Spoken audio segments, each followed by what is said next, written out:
left unsaid.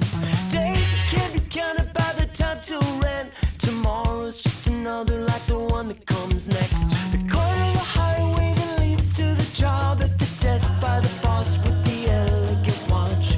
The tick of the clock and the tick of the clock mark the moments till the ticking stops. Welcome Paul Eastwick back to the podcast. Paul is a professor of psychology at UC Davis, where he serves as the head of the Social Personality Psychology program and the director of the Attraction and Relationships Research Laboratory. Thousands of undergraduate students have taken his course on attraction and close relationships, and he has published over 100 scientific articles and chapters and won numerous early career awards. His research and writing has been featured in outlets like the New York Times, The Atlantic, NPR, and Scientific American Mind. He hosts the popular podcast Love Factually with his longtime colleague Eli Finkel. You might remember we did a pod about that pod, where they analyze rom-coms and romantic dramas from the perspective of relationship science. But he has a new book. It's called Bonded by Evolution: What We've Got Wrong About Love and Connection. You're going to enjoy this pod. Paul Eastwick, welcome to the podcast. Thank you so much for having me back, Callie. I'm excited for this. I want to start with something you write at the end of your new book. You write, quote, "I didn't write this book because I think I have all the answers. I wrote this book because I saw a creeping and pernicious pessimism supercharged by a handful of angry men online. It dawned on me that these men seem to have an outdated understanding of human attractions and relationships," end quote. What I love about that is this is not you. Like a great Second City show, you sneak in the harder hitting elements within the book proper. You don't lead with this idea. Yeah. But as you're reading it, it's like, oh, this is why this is important. And my God, if we don't see that going on right now, I think it's going on in the streets as we're taping this podcast. I know. Yeah. I mean, I do think that I've loved being a scientist and doing the scientist part of this whole endeavor. It's exciting to ask questions about how human attraction works and about how relationships work, and to kind of see where the data takes you and to argue it out in scientific journals. That's been a blast. I'm very lucky that I've been able to do that. But there was something that started to happen, in my sphere like 10 years ago when I started to notice that it wasn't just an academic debate anymore to talk about whether the nature of human attraction was about, tens and twos and, fighting it out for the best mate that you could get and being as impressive as you can be, or whether it was another story about attachment and closeness and vulnerability. Now, some of those ideas about competition, the ruthless ideas behind human mating, just got spun way out of control online. And, these folks claimed to be drawing from the science, and they were sort of, but it was an older science, an outdated science, and they were taking it to extremes that were not justified at all. Yeah, and that is Jordan Peterson, certainly, and the sort of incel movement. But for someone who I think is maybe operating in slightly better faith, even what Scott Galloway talks about in terms of that.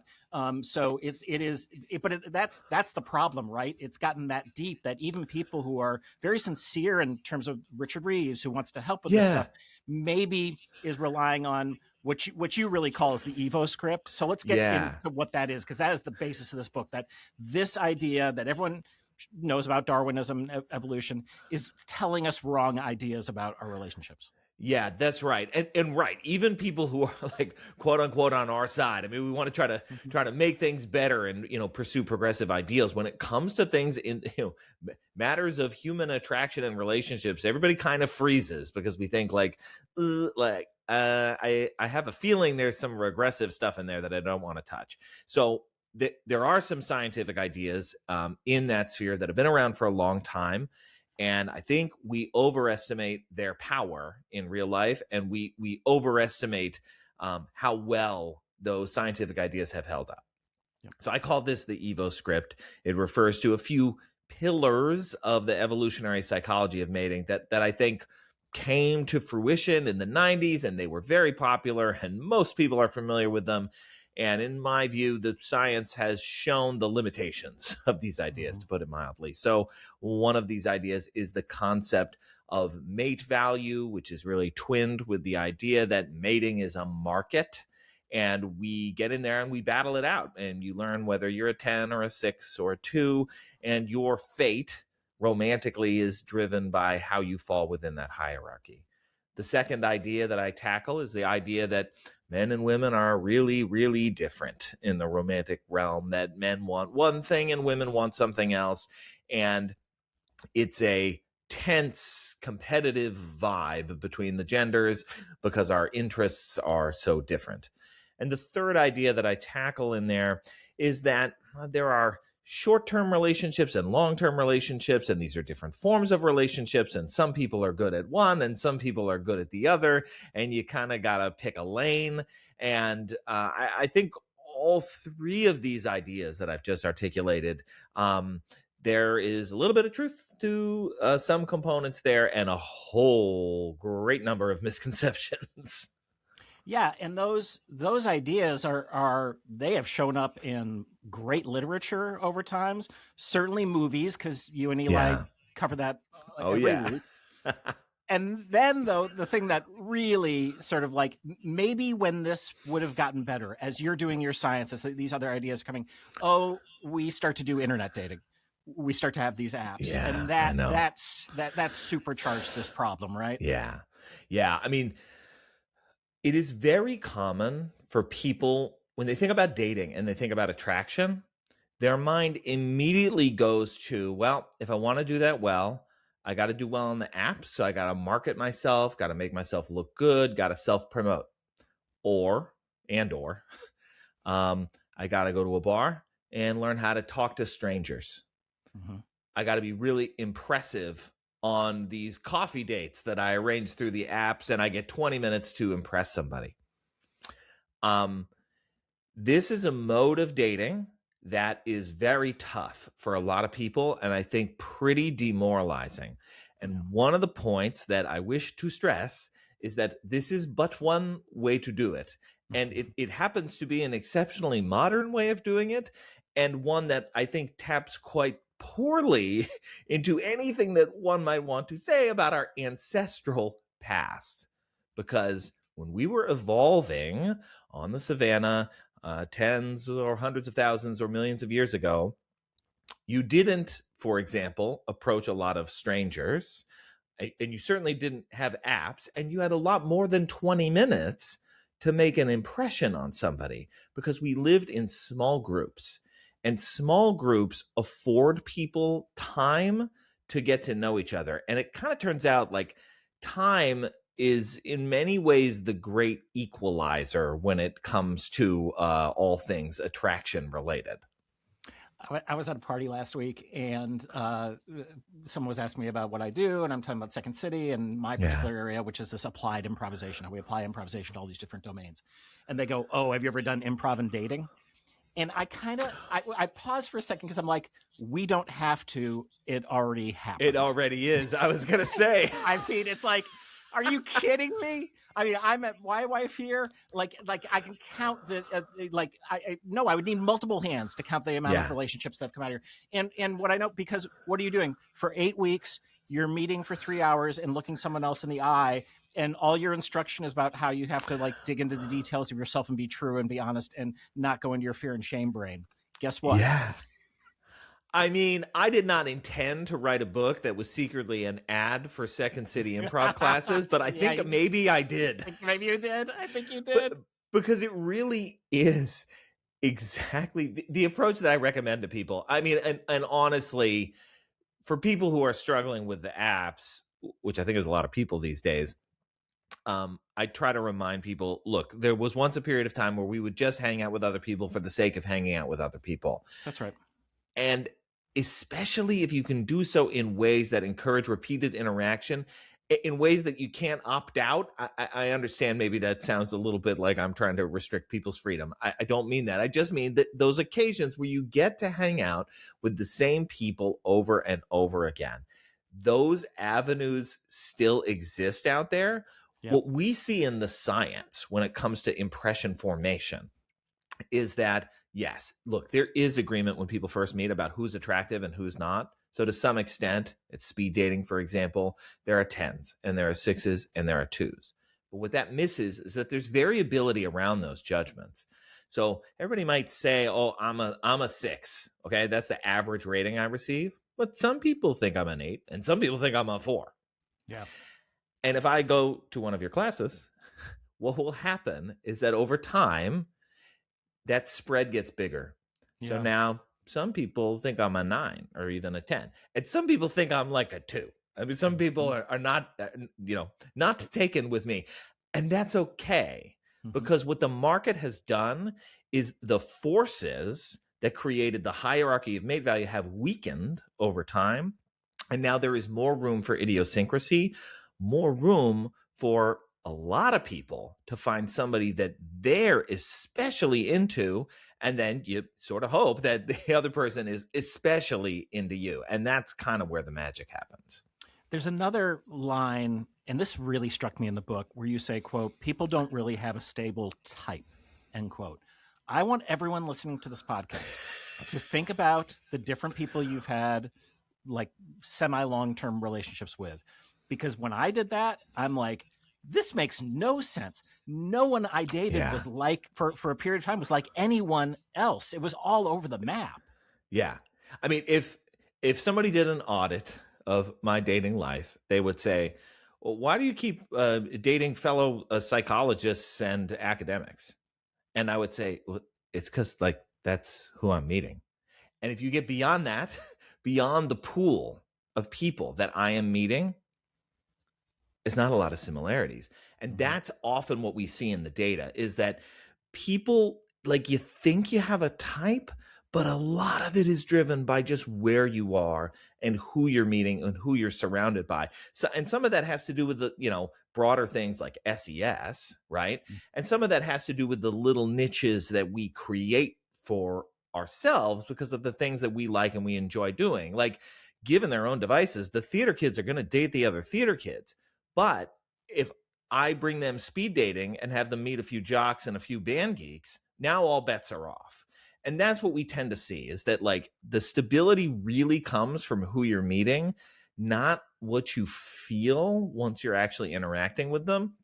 This is kind of a tricky double-edged sword because what it means is that if you have your heart set on dating a particular person, like, I'm a little older. Like if you imagine dating and like, if you already have kids, you don't want to have kids, any more kids.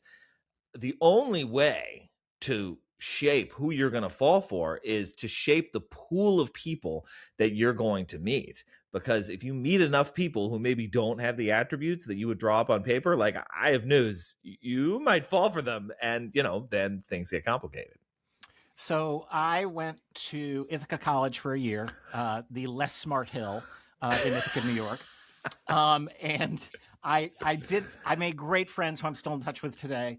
But I didn't really. You all were far more interesting on that hill, I have to say.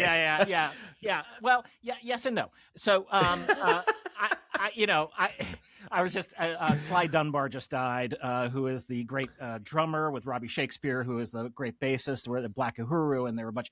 And he just died, and I remember seeing him like 4 times. And anyway, wow. So I was texting with my old Ithaca friends, but I ended up. Kurt Vonnegut was teaching at Cornell at that time, so I would audit his class. I'd go to other classes over there to audit. I did much better with the Cornell girls than I did with the Ithaca College girls. And I don't know. And I always felt a little bit like imposter syndrome there. But were you in grad school at Cornell, or is that undergrad? No, that was undergrad. It's so funny because I remember one time interacting with a girl from Ithaca College. This was like through a program where we were helping out high school kids, and I was just like so taken with her. I was like, oh, you're really different. Oh, you seem cool. I don't think she felt that way about me, but it's just like, oh, what's going on the other hill over there? That's interesting. Well, and that's not the story you tell in the book when you're telling yourself. So why don't let's talk about that one, because it was a girl you ran into a girl from your hometown, right? Right. So this was a lesson for me in what it's like to try to, go outside your league. I met somebody at Cornell, but she was from my hometown. She was very outgoing, very sociable, just kind of approached me like she knew who I was. And I'm like, you're gorgeous and absolutely have it entirely put together. Why are you talking to me right now? And we became friends. And it was a genuine friendship for a long period of time. And I thought this was going somewhere. And, but it turned out, spoiler alert, that it really wasn't. And that that was a useful lesson in, like I just don't have the same things going on that she did. And I use this as a way of talking about how people often, quote unquote, learn their place when it comes to mate value, when it comes to appeal. And the science runs wild with this. I mean, we've got class demos where we make people re-experience what I felt, feeling like, oh, like this person might want to be friends with me, but they are definitely not into me. But I also talk about how time changes a lot of this, that a lot of the agreement that we see is limited to initial impressions. And as people get to know each other over time, those impressions start to shift and change. And a year later, I'm still friends with this person. I mean, I'm still friends with her to this day. Yeah. But a year later, it wasn't the same. And it wasn't like, oh, I learned who she really was and that person wasn't it wasn't it. It was that, I started to see maybe the ways in which we weren't a perfect fit together. She became less intimidating. And, the romantic spark wasn't what it was. It was a friendship, and that was good. And the friendship was good for other things in my life, in other ways.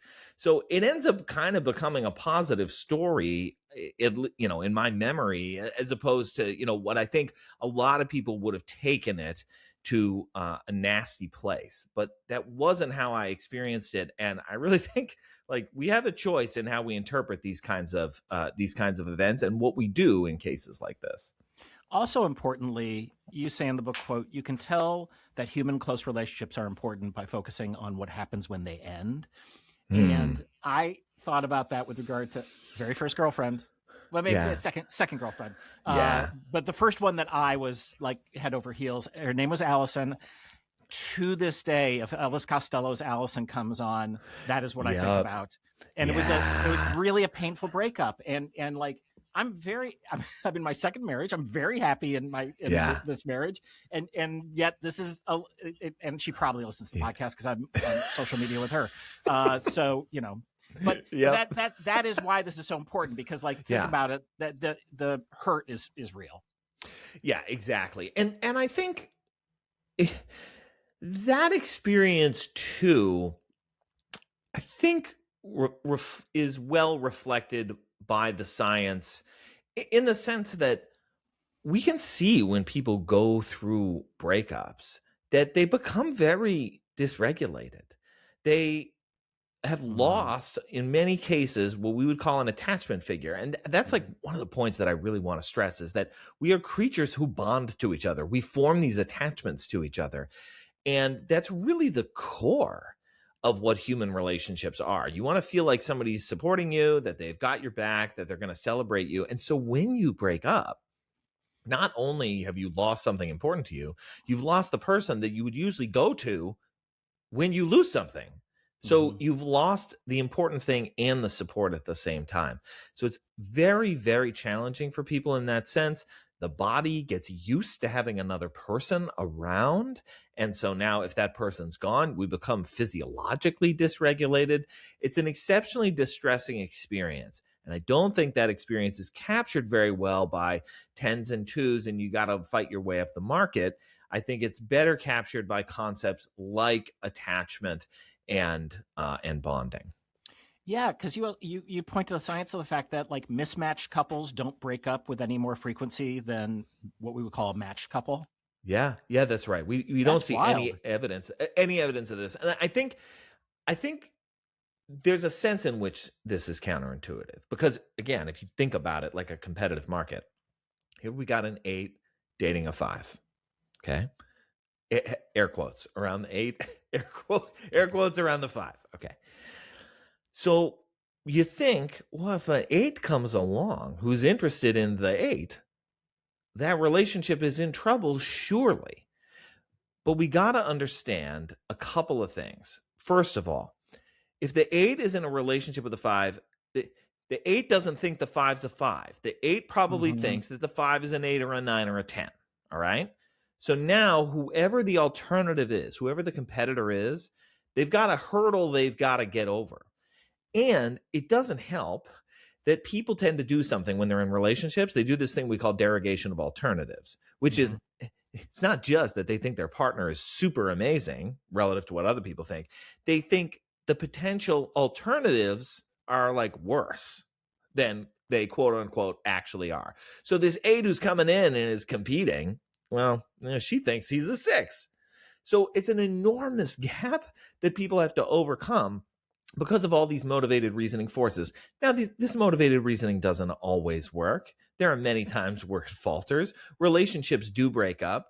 But I think this explains why any sort of like mismatch, it's a mismatch in how you appear to other people. It doesn't explain at all how you feel about each other. That's the thing that'll determine whether a relationship breaks up. It doesn't have anything to do with whether you're defending your relationship against alternatives, and it certainly has nothing to do with the history that two people build together. That history is oftentimes what keeps people together, and that too can be a double-edged sword, because history can be the thing that gives a relationship life, but it can also be the things that drive a relationship into a ditch. So generally speaking, I think when we think about mismatched couples, we are focused too much on what other people think and not about what's going on internally in that relationship. I remember someone once saying to me that their view of a successful marriage was when each party thinks that they kind of won, that they got the better deal. Yes. And that really struck me as true. Yeah, right. It struck me as true at the time. And it's interesting at Second City. So my wife Ann and I, we met here, and we met in the context of getting married to other people. So my current wife, Ann Libra, caught the bouquet at my wedding, my first wedding. Whoa. Yes. That's good. That's a good story. It's good. And then, a few weeks later, we were at her wedding, and she was married. We're both at Second City, and she married another Second City person. My wife was an actor, but not at Second City. And when we broke up, and then Ann and I got together, so this is, like 30 years ago or whatever, people were freaked out. They were like, this doesn't make any sense whatsoever.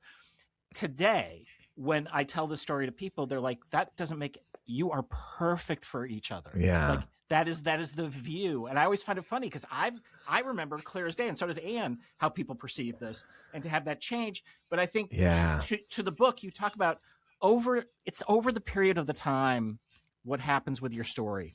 And then how you navigate things in terms of like, we never keep score. Yeah. In terms of like, what we're doing for each other. It's like we just don't do that. And we've had to do a lot for each other in different contexts.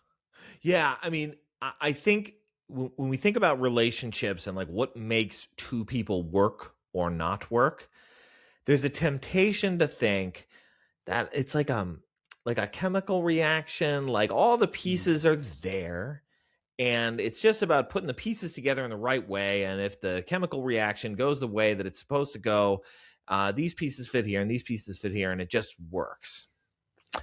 And as time has gone on, I've come to see that that's not a great metaphor for thinking about how relationships take shape, and that I instead prefer a metaphor that's closer to construction or building something, but without a blueprint.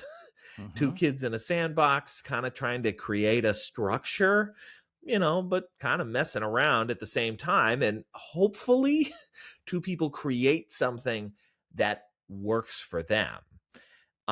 It's not always easy to do because you don't know where this thing is going. But we often talk about relationships as their own little cultures, their own little microcultures. And these cultures consist of rituals and patterns, the things that people do in their daily lives that are often set pretty early on, and that are a lot of the things that give us joy in relationships. Like for me, it's the dinners that I have with my partner or with my family. Like those are really important for finding connection with each other. At the same time, some of the patterns that we develop, maybe with some couples, like once they have kids, they stop having time together in the evenings because they're so focused on childcare. And you don't realize how the pattern was serving you.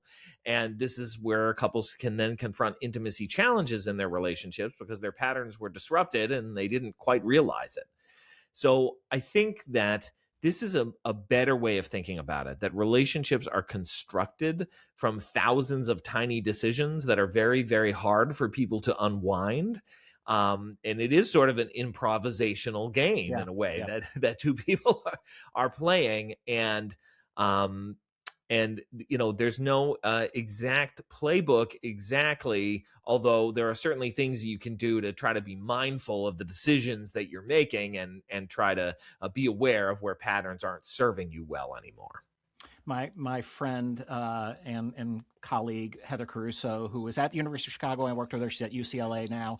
Yeah. Used to always talk about the ladder metaphor being terrible, whether it's climbing for corporate success or whatever. And she used to say it should be more like you're building some sort of house, and sometimes you get an addition, and sometimes you have to go downgrade to an apartment. Yeah. And what that speaks to is the malleability and the flexibility as you grow with your partner, because you will change. Yeah.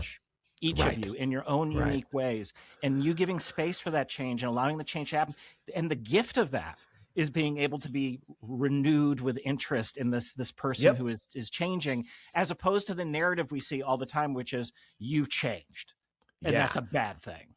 Yeah, exactly. I mean, we get this idea that, like, I think this is more of a thing these days.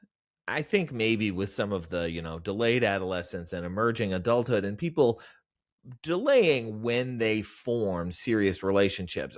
I'm not exactly sure whether the rise of singles these days is truly a rise of singles or just a delay in when people form serious relationships, move in, settle down, etc. But there is this sense that, like, you got to be a fully formed, stable, complete person to get in a relationship in the first place, or else, I don't know, you'll do it wrong. You'll pick poorly. But I don't know. That's not what I see in the evidence. What I see in the evidence is that when people get in a relationship, they change who they are. They change what their interests are. They change what their values are. And I think that's kind of a wonderful thing. It's a wonderful thing to have your mind expanded by being with somebody new and getting to know them. And that will continue to happen over time in a relationship as it persists.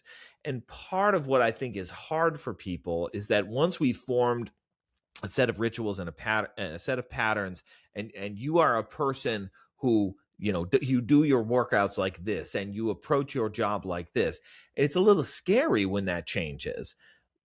But there's a sense in which, early on in a relationship, this all would have been exciting. Mm-hmm. And I think looking at a partner's growth as an opportunity to get excited again about what the partner is experiencing and how that partner is going to change, and then being willing to move with that to some extent, I think is a wise thing to do. It's not always easy, but I do think it's wise if it's possible. So I'm curious about your field of relationship science, which is relatively new to me. I think when I was researching for our last conversation with Eli, that's when I was like, oh, I don't know that much about this, and I do about these sort of other areas. But so my question is, like, how applicable is the science that you're working on to any of the relationships I've got at work, at home? Yeah. It's relevant to many of them. I would say that there are, in many ways, the things that we find about friendships, any kind of close relationships tend to be broadly applicable. There are a few fun differences that I'll often talk about in my class. So, for example, when it comes to being romantically selective versus platonically selective, being, desperate to date anybody is not considered to be a very good thing, but kind of being open to being friends with anybody. I mean, sort of imagine like, first day at camp vibes. Yeah. If you seem eager to be friends with everybody, that's a good thing. If you seem eager to date everybody, not great. That's not great. So that's one area where there's a difference. But for the most part, a lot of what we see carries over. And probably the best example of that is what we call the fast friends procedure. This actually started as a romantic experiment to get two, heterosexual men and women into each other in a short period of time by getting them to disclose vulnerable things about themselves over the course of an hour or two. But it works very well. And honestly, I kind of think about it like it's like a little bit of an improvisational tool. Yeah. That you're giving people, but it works just as well in the platonic realm too. So you see people do this with platonic contexts, friendship contexts all the time. So a lot of those core principles apply even beyond romantic settings. Yeah, I think in our exchange, I was telling you about Leslie John's latest book on self-disclosure, and that's we did all that work with Nick Epley on self-disclosure, in part because, and when we were working with the hostage negotiation team at the FBI before Kash Patel, the before times, the FBI's not inviting Second City back right now. Yeah, right. I'll tell you that right now. But they really dug the self-disclosure exercises, and you can imagine, if you're working with someone who's holding a hostage, you need to build trust very quickly with this person. You're not going to have a romantic relationship with them, hopefully. Hopefully. But you do need to create that bond, and that is that sharing something even slightly vulnerable about yourself and having them mirror that and then scaling that appropriately with both parties just creates a really very powerful layer in which you can pro-socially negotiate the thing at hand. Absolutely. We talked a little bit about sort of having a type and, what makes two people click. And boy, it is very hard to assess features of two people before they meet and predict who's going to click with each other. I drop what I want on paper. I introduce you to that person. You're not any more or less likely to like that person than random chance. Which starts to sound like I'm saying, well, I don't know, anybody can be compatible with anybody. And that maybe sounds a little bit outlandish. But I like to remind folks that the single best tool that we have for creating a pair that will like each other is this procedure that you're talking about. You send people into an interaction, you give them 30, 45 minutes, an hour, and they build up to questions like, if you had a crystal ball that could tell you anything about the future, what would you want to know? Or what is something that you've never told anybody that you wish you had, and what's stopping you? Or questions like, what is something you really like about this person that you've just met for an hour? Huge effect sizes on how much people like each other. So given the right tools, I do think that people can hit it off with other people. I think oftentimes better than we think if given the right tools and under the right circumstances. And again, not to make this an infomercial for Second City, because I'm about to. I love this. It's a good bit. I'm glad you do.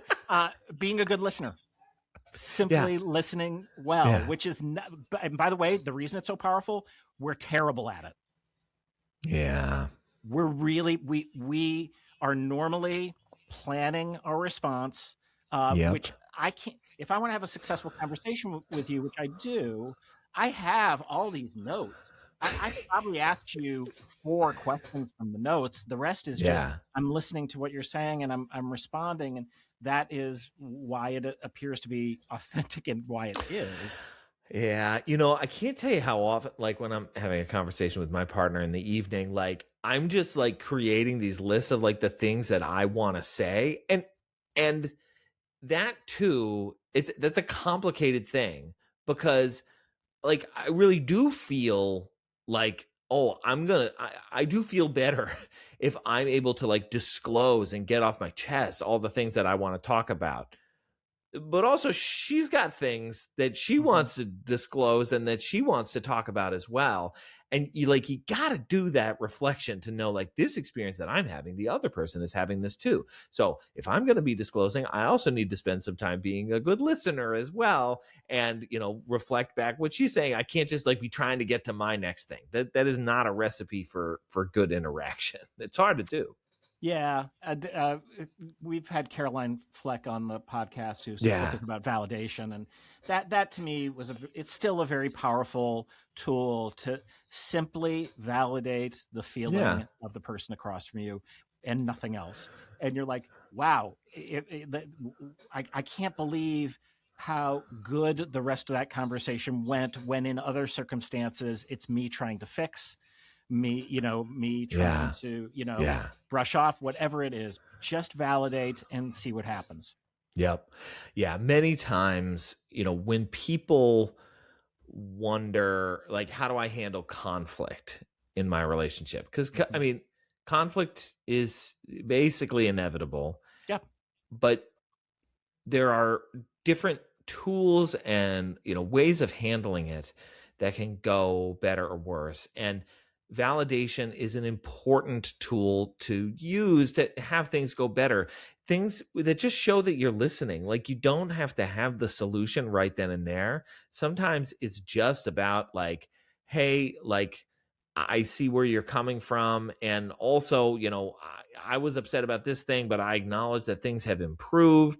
These sorts of techniques are so much better than I think when we feel like the righteous indignation, we feel wronged, we feel that things are unfair. Boy, it's so hard to resist coming at conflict with a bookkeeping mentality, right? The ledger. But usually the ledger is a bad sign. And if people can throw away the ledger, I encourage them to do so whenever possible. All right. For returning guests to the podcast, rather than a yes and story, because you've already done that for us, we ask you if you've got a thank you because story, a time in which you didn't really want a yes and, but you saw the other person, you tried to see some value in what they said, and then what happened when you did that? Well, I think I've got a good example of it from this past weekend with my partner, because she and I have very different preferences for like how we organize the weekends. I want things to be really structured. I want to know exactly when things are happening.